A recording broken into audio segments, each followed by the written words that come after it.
Very good morning, very good morning.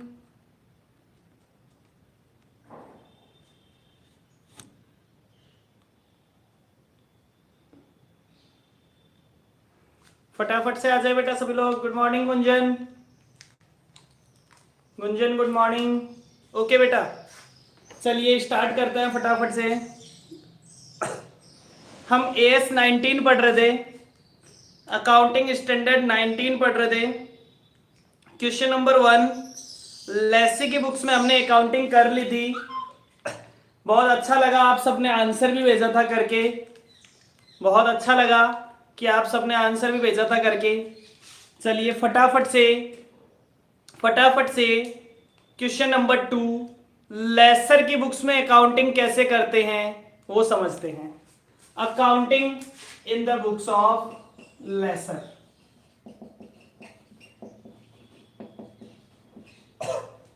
Accounting in the books of laser.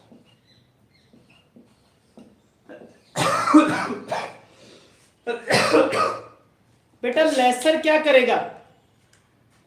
Laser क्या करेगा? Lesser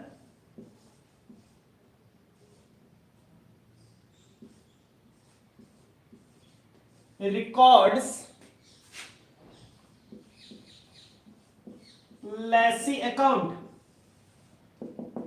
lesser lessee के account को record करेगा with the amount. किस amount पे record करेगा? लेसी अकाउंट पे रिकॉर्ड करेगा लीज को। किस वैल्यू पे रिकॉर्ड करेगा? तो वो कहता है present value of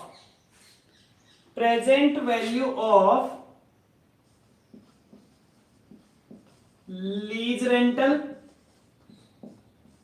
plus GRV plus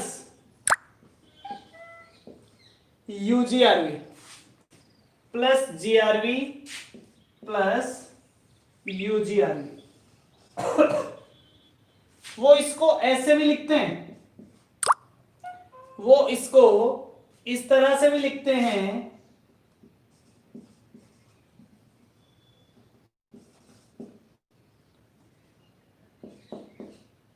eight net investment.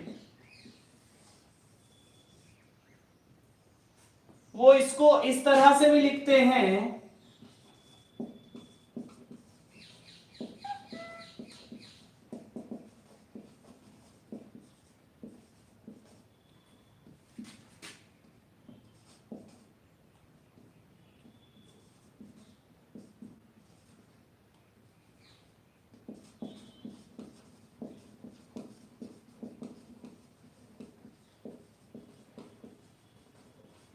Unearned finance income. ये तीनों का मतलब एक ही है बेटा,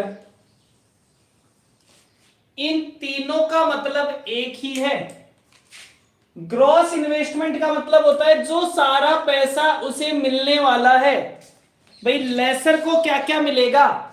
लेसर को लीज रेंटल मिलेगा, लेसर को GRV मिलेगा और लेसर को UGRV मिल सकता है। लेसर को लीज रेंटल, GRV और UGRV तीनों मिला के क्या बन गया? Gross investment. इसमें से अनअर्न्ड, सबसे पहले उन्होंने कहा कि नेट इन्वेस्टमेंट। नेट इन्वेस्टमेंट को समझाया, नेट इन्वेस्टमेंट क्या होता है? ग्रॉस इन्वेस्टमेंट या नेट फाइनेंस इनकम। फिर उन्होंने समझाया ग्रॉस इन्वेस्टमेंट क्या होता है? Lease rental plus GRV plus UGRV।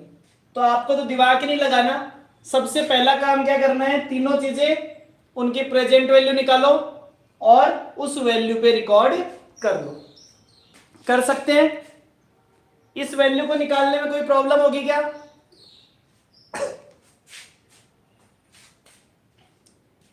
Record करने की एंट्री क्या होगी?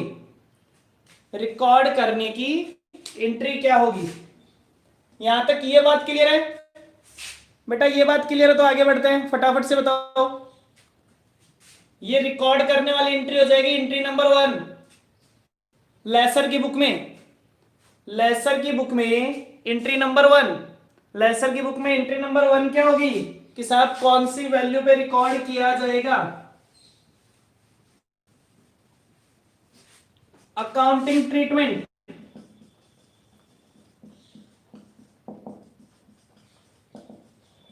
वही 5 एंट्रियों की तरह वैसा ही काम चलेगा। सबसे पहले recording of asset given on lease.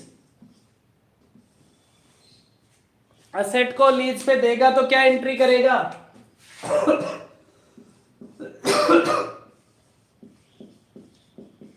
Lesi account debit to asset. इसके लिए लीज असेट नहीं है, इसके लिए खुद की असेट थी, वो असेट ये उसको दे रहा है। कौन सी वैल्यू पे? Present value of lease rental plus GRV plus UGRV. Entry number 2 lease rental received. तो जब लीज रेंटल रिसीव होगा तो क्या एंट्री करेगा? Bank account debit to lease rental. Lease rental को 2 पार्ट से बांटेंगे।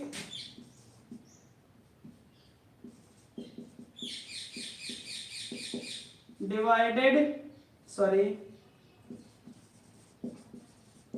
Separate finance income. Finance income को अलग से लिखिए। तो एंट्री क्या हो जाएगी? Lease rental account debit to. एक हिस्सा तो लेसी में चला जाएगा और एक हिस्सा फाइनेंस इनकम बन जाएगा। फाइनेंस इनकम में इंटरेस्ट पोर्शन आएगा, इसमें प्रिंसिपल आएगा, इसमें टोटल आएगा। क्या इसके यहां पे डेप्रिसिएशन लगाने की एंट्री होगी क्या? नहीं होगी।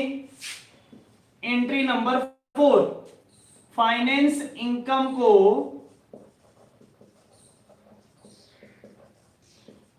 P&L में ट्रांसफर कर देगा। ये लीजिए साहब। तो लेसर के यहां पे पहले साल 4 एंट्रियां होंगी, उसके बाद 3 एंट्रियां होंगी। पहले साल सबसे पहले असेट को रिकॉर्ड करने की, फिर लीज रेंटल, फिर इंटरेस्ट। अब बेटा हायर परचेज में तो एक फायदा होता था, हम एक बार टेबल बनाते थे, वही टेबल परचेजर के भी काम आती थी, वही टेबल सेलर के भी काम आती थी, क्योंकि दोनों के यहां पे पहले एंट्री का अमाउंट सेम होता था, कैश प्राइस। लेकिन यहां पे दोनों के यहां पे पहले एंट्री का अमाउंट अलग अलग है। लेसी के यहां पे लीज रेंटल प्लस जीआरवी होता है, जबकि लेसर के यहां पे lease rental plus GRV plus UGRV. तो इसके यहां आपको इंटरेस्ट निकालने के लिए दोबारा से टेबल बनानी पड़ेगी। ठीक है, इसीलिए ये एक सिंगल क्वेश्चन नहीं दिया जाता, अलग अलग पूछ लिया जाता है, क्योंकि आंसर थोड़ा लेंदी हो जाता है। चलिए क्वेश्चन पढ़ें, क्वेश्चन रीड आउट करें क्या बेटा? ये एंट्री आपको याद है, लिख लेंगे आप। चारों एंट्रियां लिख सकते हैं, अगर आपने लिख लिया तो ठीक है, अगर लिखना चाहते हैं तो मुझे बता दें, मैं रुक जाता हूं 2 मिनट।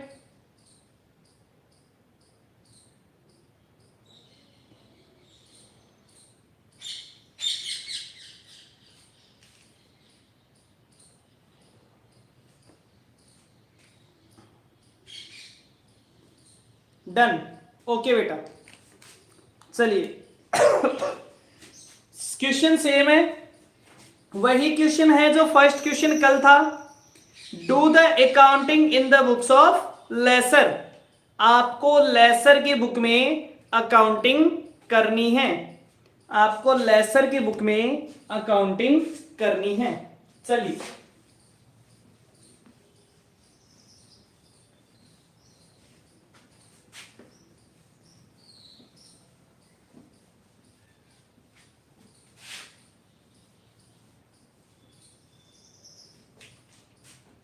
लेसर की बुक संभालते हैं। सबसे पहले पहली एंट्री का अमाउंट कैलकुलेट करते हैं। Calculation of present value of lease rental GRV और UGRV, that is year, amount, PV factor और प्रेजेंट वैल्यू। Year 1 2 3 4 and 4। यहां पे 5 लाख, 5 लाख, 5 लाख, 5 लाख और जीआरवी और यूजीआरवी मिलके आ जाएगा 2 लाख। कल हमने केवल जीआरवी लिखा था 1 लाख, आज जीआरवी और यूजीआरवी दोनों लिख दिए। पीवी फैक्टर लिख दीजिए और फैक्टर लिखने के बाद प्रेजेंट वैल्यू निकाल के बता दीजिए। फटाफट से आप मुझे प्रेजेंट वैल्यू निकाल के बताएंगे। जैसे कल आपने लास्ट में 1 लाख रुपए की प्रेजेंट वैल्यू जोड़ी थी, आज 2 लाख रुपए की जोड़ दीजिए, बाकी सब कुछ सेम है।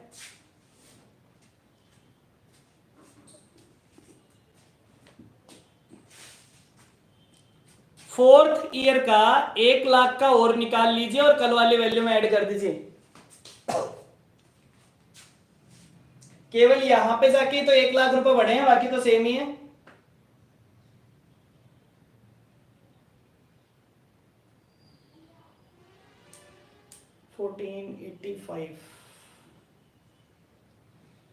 ये शायद 1542 के आसपास समथिंग अमाउंट आएगा।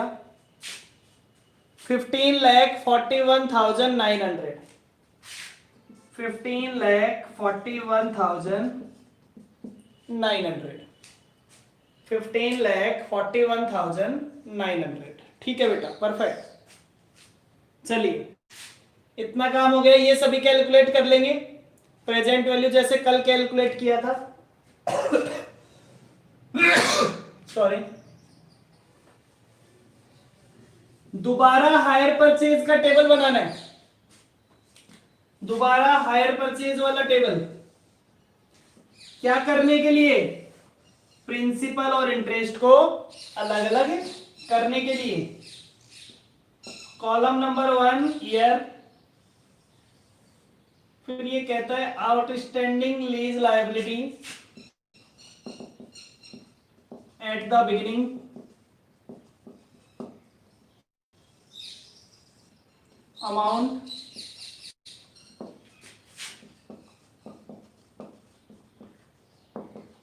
Calculation of finance income, lease liability paid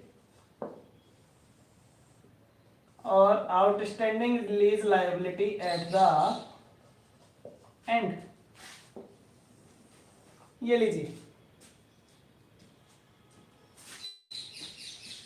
सबसे पहले 1 2 3 4, ठीक है 1 2 3 4।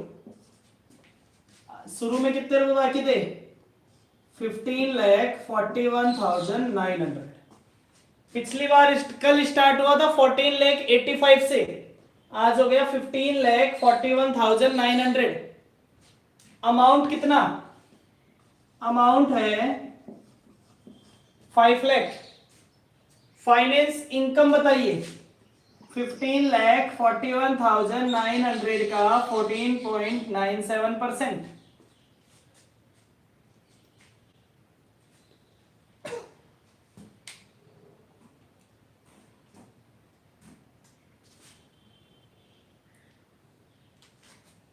यहाँ पे भी आ जाएगा 5 लाख, यहाँ पे भी आ जाएगा 5 लाख, यहाँ पे आ जाएगा 7 लाख, ये आ गया 230,822, 230,822।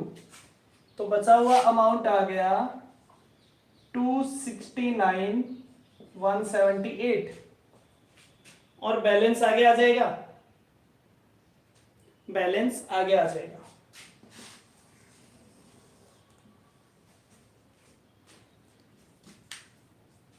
डन।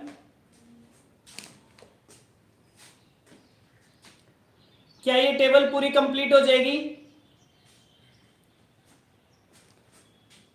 हाँ, ये आ गया 1272,722, 1272,722। बेटा क्या टेबल पूरी कंप्लीट कर लेंगे आप कल की तरह पे? स्टार्टिंग में ही प्रॉब्लम थी, केवल स्टार्टिंग ही चेंज थी, नई वैल्यूज आती जाएगी। क्या आप पूरी टेबल बना लेंगे पक्का से?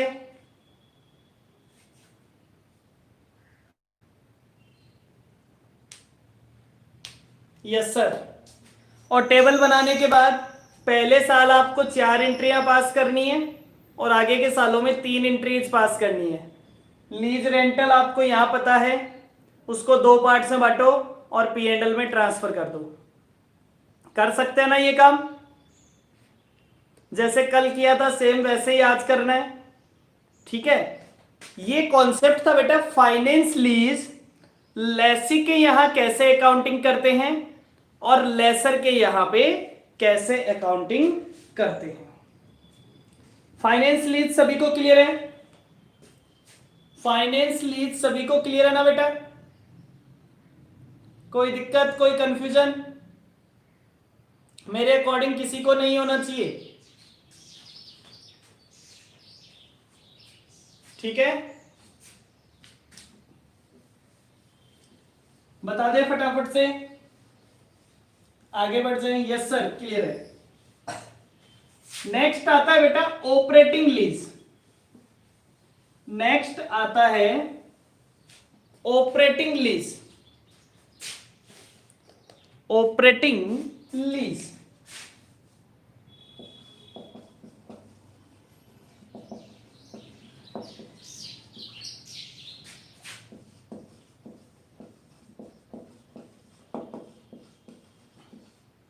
अब बेटा ऑपरेटिंग लीज में आपको कुछ भी नहीं करना होता। मैं कहता हूं लेसी की बुक्स और डेट इज लेसर की बुक्स, लेसी की बुक्स और लेसर की बुक्स। सबसे पहली एंट्री असेट जिसकी थी, ये लीज रेट। ऑपरेटिंग लीज क्या होता है? ऑपरेटिंग लीज सिंपली रेंट के जैसा ही होता है, ना तो कोई रिस्क एंड रिवार्ड ट्रांसफर होते हैं। भैया मेरी एसेट है, मैं ही ओनर हूं, आपको रेंट पे चाहिए आप ले जाइए, बस आपने एग्रीमेंट रेंट का नहीं बनाया, लीज का बनाया, कोई फर्क नहीं पड़ता। जिसे रेंट बोलते थे अब उसे लीज रेंट बोल देंगे। तो ये कहते हैं व्हेन रेंट पेड। जब रेंट पे करेगा तो लेसी क्या एंट्री करेगा? Lease rent account debit to bank account. Entry number 2, transfer lease rent to P and L account, P and L account debit to lease rent. ये लीजिए sir. Lessor के यहां पे क्या होगा? व्हेन लीज रेंट रिसीव्ड, तो entry क्या करेगा? Bank account debit to lease rent account. और दूसरा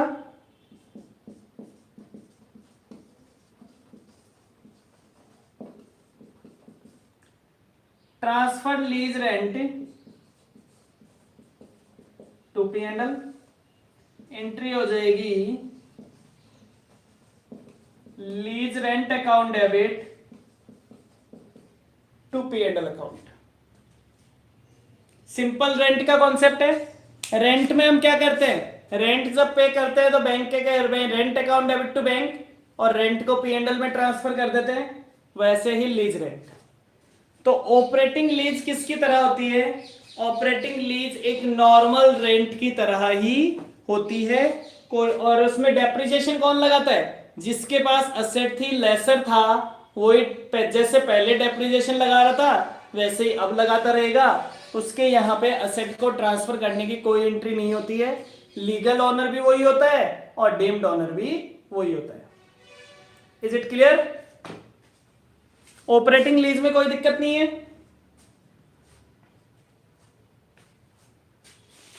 फटाफट से बता दो, एक क्वेश्चन करते हैं।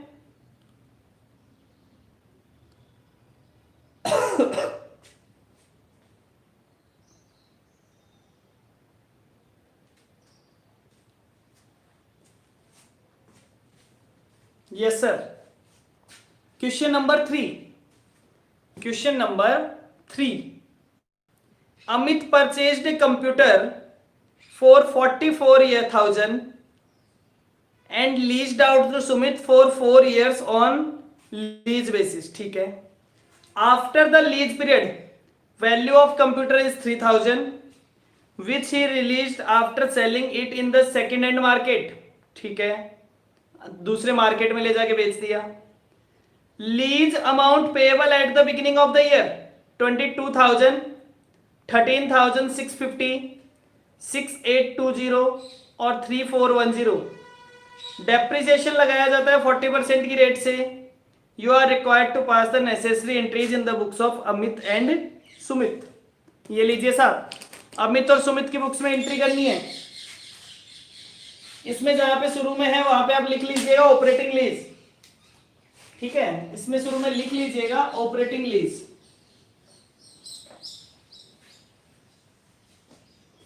क्वेश्चन में जहां पे लिखा हुआ है ना 4 years ऑन, पहली लाइन के लास्ट में लिखा हुआ है Sumit for 4 years on operating lease basis, वहां पे लिख लीजिएगा ऑपरेटिंग लीज बेसिस। ओके, उसका मतलब है ऑपरेटिंग लीज बेसिस, मिसप्रिंट है वो, that is operating lease basis. अब बात करते हैं अमित की और सुमित की। ठीक है, अमित ने परचेज किया है तो सबसे पहले अमित एंट्री करेगा computer account debit to cash. Computer ही था ना, हाँ, 44,000 का लीज पे देने की कोई एंट्री नहीं होती है। फिर लीज रेंटल मिलेगा तो bank account debit to lease rental 22,000, lease rental, फिर डेप्रिसिएशन लगा दो, depreciation account debit to computer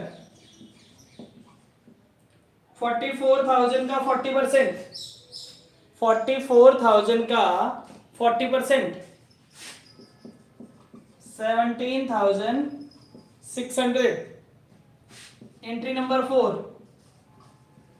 P and L account debit, sorry इसके लिए तो एक इनकम है एक खर्चा है, तो lease rental account debit to P and L और P and L account debit to depreciation 22,000 और 17,600। ये पहले साल एंट्री हो गई।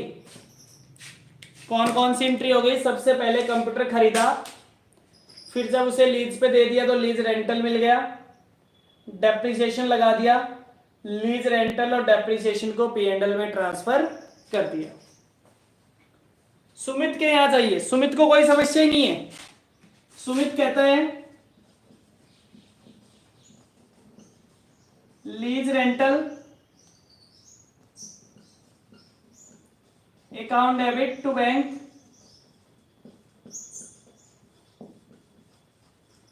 और P&L account debit to lease rental. ये लीजिए साहब। तो लेसी के यहां तो हर साल केवल दो दो एंट्रियां होंगी। लेसर के यहां उसने एसेट को परचेज किया, लीज से रिलेटेड एंट्री पहली और दूसरी। बाकी तो जैसे वो पहले डेप्रिसिएशन लगा रहा था वैसे अभी भी डेप्रिसिएशन लगा रहा है। हो जाएगा पूरा क्वेश्चन। अगले साल से ये 4 एंट्री करनी है यहां पे। हाँ जी बेटा, क्वेश्चन नंबर 3 हो जाएगा आगे का। ऑपरेटिंग लीज में कोई दिक्कत नहीं है ना, सिंपल सा रेंट की तरह ही होता है। ऑपरेटिंग लीज एक सिंपली रेंट की तरह ही होता है।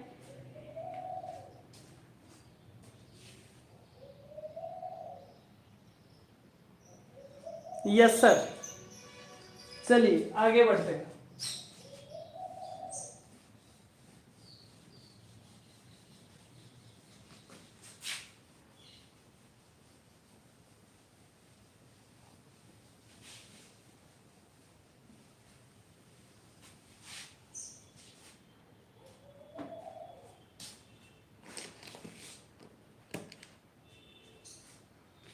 आगे बढ़ते हैं बेटा। अब एक इतना, वैसे तो लीज का कॉन्सेप्ट इतना ही था। अब एक इसमें कॉन्सेप्ट और आता है, that is sale and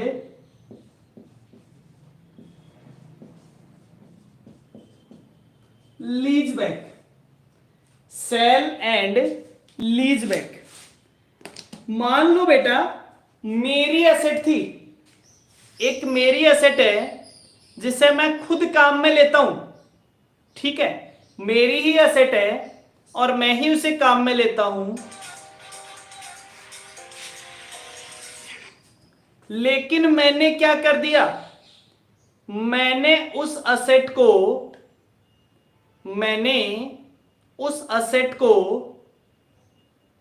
cell कर दिया। मैंने उस एसेट को सेल कर दिया और जिसको सेल किया उससे वापस लीज पे ले लिया। जिसको सेल किया उससे वापस लीज पे ले लिया। मतलब एसेट को पहले भी मैं ही काम में ले रहा था, एसेट को अभी भी मैं ही काम में ले रहा हूं। पहले मैं ऑनर था, अब मैं ऑनर नहीं हूं, ठीक है। कोई पर्सन ऐसा क्यों करेगा? कोई पर्सन ऐसा क्यों करेगा?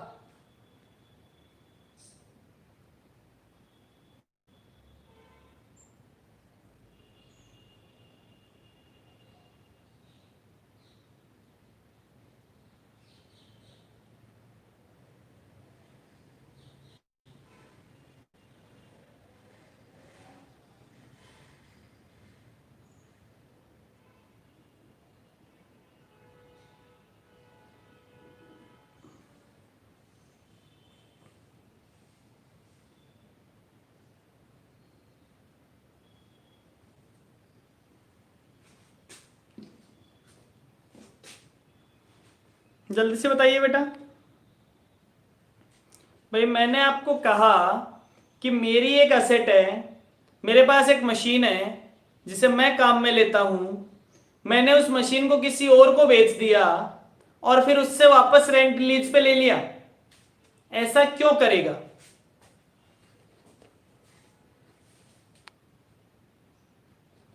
जब मुझे पैसे की जरूरत हो, हरीश सही कह रहे हैं, जब मुझे पैसे की जरूरत हो, ठीक है। अब एक बार बताओ, ये दो तरह की चीजें हैं। एक तो मैं कहता हूं कि मान लीजिए मैंने वापस लिया है ऑपरेटिंग लीज पे, दूसरा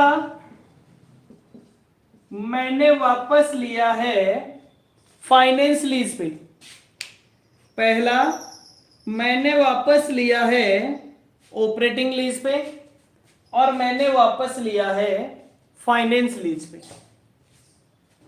चलिए एक बात कहते हैं कि अगर मैंने फाइनेंस लीज पे वापस लिया है तो पहले मैं असेट का ओनर था, अब मैं असेट का डीम्ड ओनर बन गया। पहले मैं असेट का ओनर था। एक्चुअली सिचुएशन समझिए, मैंने आपको एक असेट सेल की, आपको और आपसे उस पे वापस फाइनेंस लीज पे लिया, मतलब पहले भी डेप्रिसिएशन में ही लगाता था, अभी भी मैं ही लगाता हूं। पहले मैं ओनर था, अब मैं डीम्ड ओनर हूं। जब मैं आपको सारे लीज रेंटल दे दूंगा तो वापस ओनरशिप मेरे नाम आ जाएगी। तो क्या ये एक लोन के तरह का कॉन्सेप्ट नहीं हो गया कि भाई मैंने आपसे एक अमाउंट ले लिया, अब मैं धीरे धीरे पे कर रहा हूं, बदले में एसेट आपको दे दी और काम में भी मैं ही ले रहा हूं। ठीक है, अब इस प्रोसेस में सब कुछ जेन्युइन लग रहा है ना। एक ही कॉन्सेप्ट है सर, पैसे की जरूरत थी इसलिए ऐसा कर लिया, लेकिन इसमें कब फ्रॉड हो सकता है? इसमें बेटा फ्रॉड हो सकता है और कब हो सकता है? मान लीजिए मेरे पास एक असेट थी जिसकी बुक वैल्यू थी मेरे लिए 10,000, मेरे पास जिसकी बुक वैल्यू थी 10,000 और उसकी बची हुई थी 5, उसकी लाइफ बाकी बची हुई थी, मैं थोड़ी वैल्यू बढ़ा देता हूं, चलिए उसकी बुक वैल्यू थी 1,00,000 और लाइफ बाकी बची हुई थी 5 साल। तो आप बताइए मैं हर साल उस पर कितना डेप्रिसिएशन लगा रहा हूं? एसएलएम मान लीजिए आपको, स्क्रैप वैल्यू 0, कितना डेप्रिसिएशन लगा रहा होऊंगा?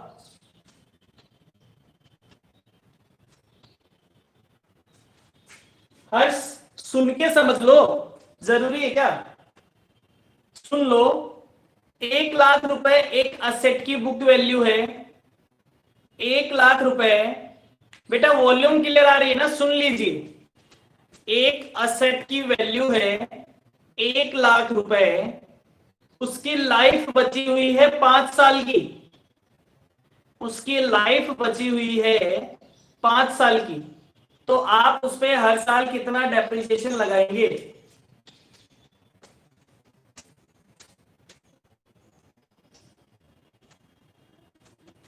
आप उस पे कितना डेप्रिसिएशन लगाएंगे?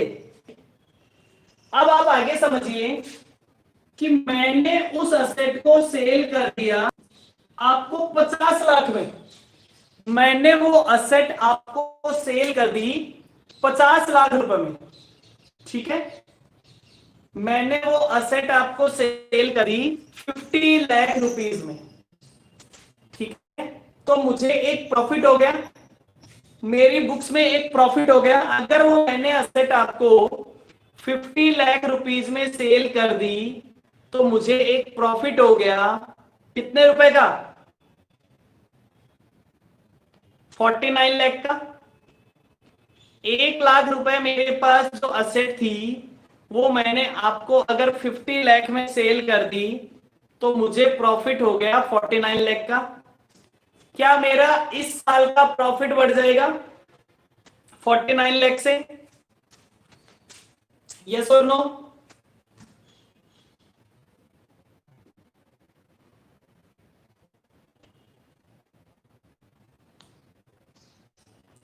बेटा क्या मेरा इस साल का प्रॉफिट बढ़ जाएगा 49 लाख से? Yes sir. अब मैं उस असेट को लीज पे वापस लाऊंगा, फाइनेंस लीज पे, तो मेरे यहां पे उसकी वैल्यू क्या होगी असेट की? जब मैं उस असेट को वापस लाऊंगा तो अब मेरे यहां पे उस असेट की वैल्यू कितनी हो जाएगी? पहले वैल्यू थी 1,00,000, अब जब वापस लाऊंगा तो वैल्यू कितनी हो जाएगी? 50 लाख। अब जब वापस लाऊंगा तो वैल्यू कितनी हो जाएगी? 50 लाख। क्लियर है?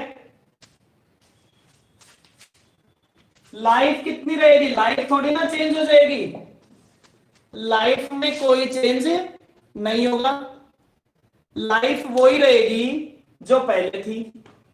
अब बताइए कितना, क्योंकि फाइनेंस लीज में डेप्रिसिएशन लगाता है लेसी, इसलिए मुझे डेप्रिसिएशन लगाना पड़ेगा। कितने रुपए पे लगाना पड़ेगा? 50 लाख रुपए पे। तो हर साल मैं कितना डेप्रिसिएशन लगाऊंगा? हर साल मैं कितना डेप्रिसिएशन लगाऊंगा?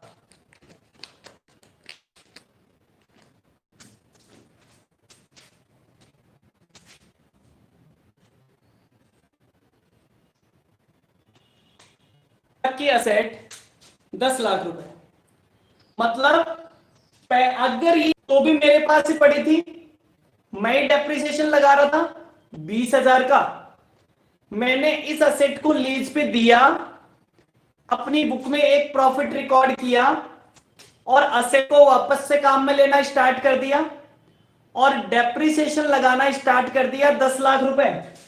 मतलब आगे के हर साल का प्रॉफिट 9,80,000 रुपीज से कम हो जाएगा। 5 साल में मेरा जो 49 लाख का प्रॉफिट था वो वापस से कम हो जाएगा। क्या मैंने एक प्लानिंग कर ली या नहीं कर ली? मैंने अपना करंट ईयर का प्रॉफिट बढ़ा दिया और आगे के सालों में उस बढ़े हुए प्रॉफिट को वापस कम भी कर दिया। क्या ऐसा फ्रॉड किया जा सकता है या नहीं किया जा सकता?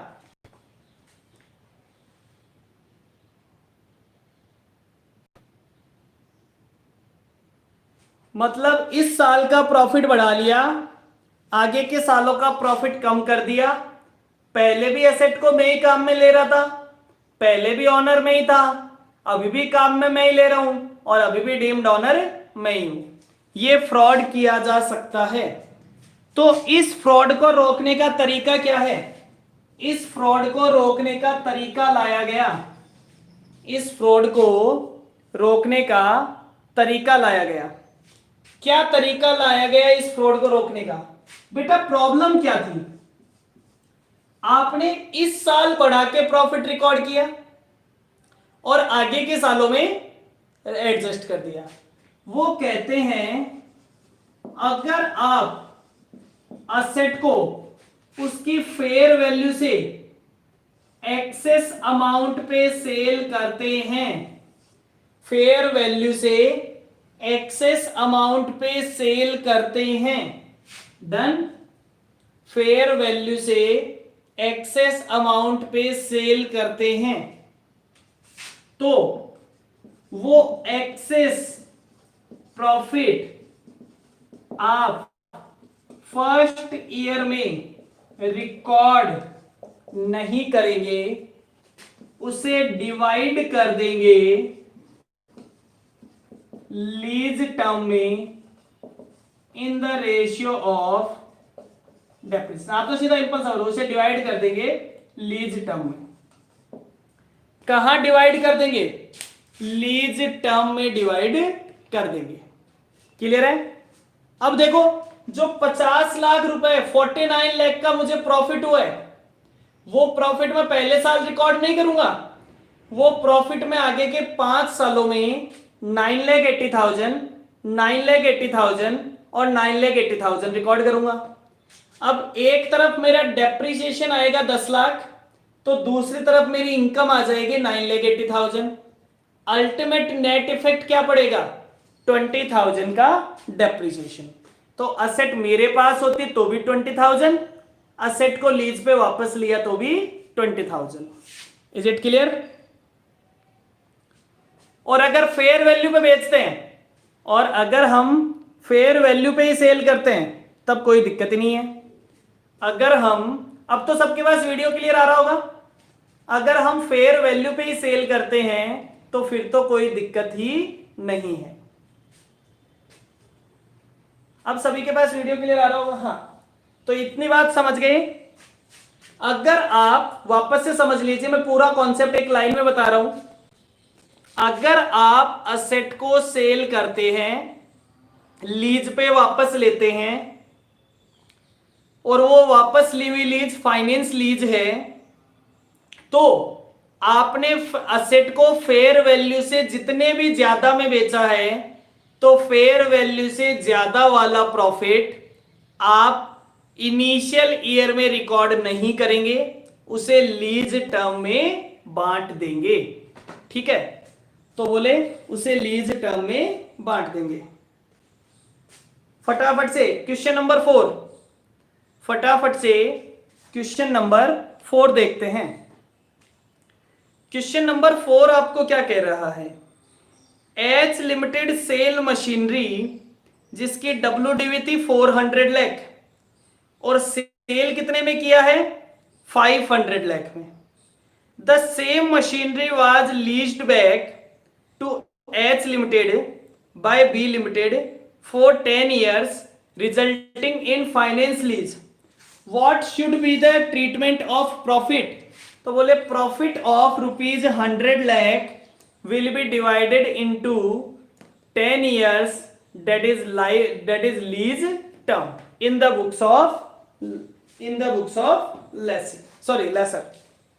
ठीक है सर, जिसने भी एसेट को सेल किया था इन the books of H limited की बुक्स में। क्लियर है? तो जो 100 लाख रुपए का प्रॉफिट हुआ है, उस प्रॉफिट को हम एच लिमिटेड की बुक्स में पहले साल रिकॉर्ड नहीं करेंगे, उसे हम लीज टर्म में बांट देंगे। बेटा ये पॉइंट क्लियर है सभी को? लीज टर्म वाला पॉइंट, लीज टर्म का पॉइंट क्लियर है सभी को?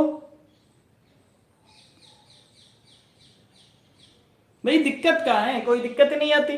आपकी एसेट थी, आप ही काम में ले रहे हो, आपको पैसे की जरूरत थी तो पैसे ले लेते। आप फ्रॉड क्यों कर रहे हैं? फिर बात आती है, अगर लीज पे वापस लिया है, अगर लीज पे वापस लिया है तो क्या होगा? लेकिन वो ऑपरेटिंग लीज है, लेकिन वो ऑपरेटिंग लीज है। ऑपरेटिंग लीज है तो क्या होगा? अगर वो ऑपरेटिंग लीज है तो क्या होगा? अब बेटा ऑपरेटिंग लीज है तो एक चीज चेंज होगी।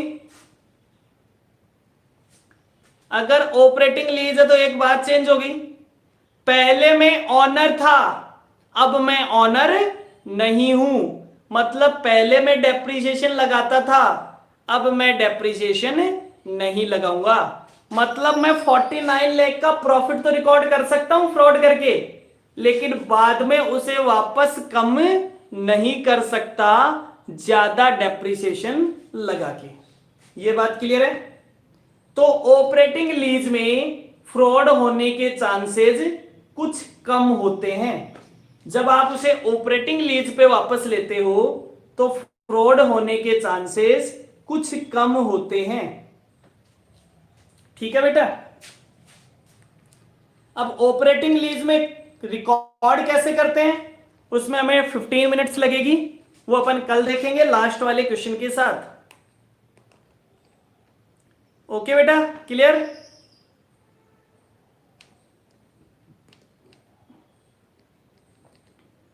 कल से हम इंड एस भी चालू कर देंगे, कल से अपन इंड एस भी चालू कर देंगे। ठीक है? ओके, चलिए बाय बाय। पहले 4 क्वेश्चन आप कंफर्म कर लीजिएगा, वापस से पढ़ लीजिएगा। 5th क्वेश्चन बचा हुआ है, एक लास्ट कॉन्सेप्ट बचा हुआ है, वो कल कंप्लीट करेंगे। चलिए बाय बाय। ओके।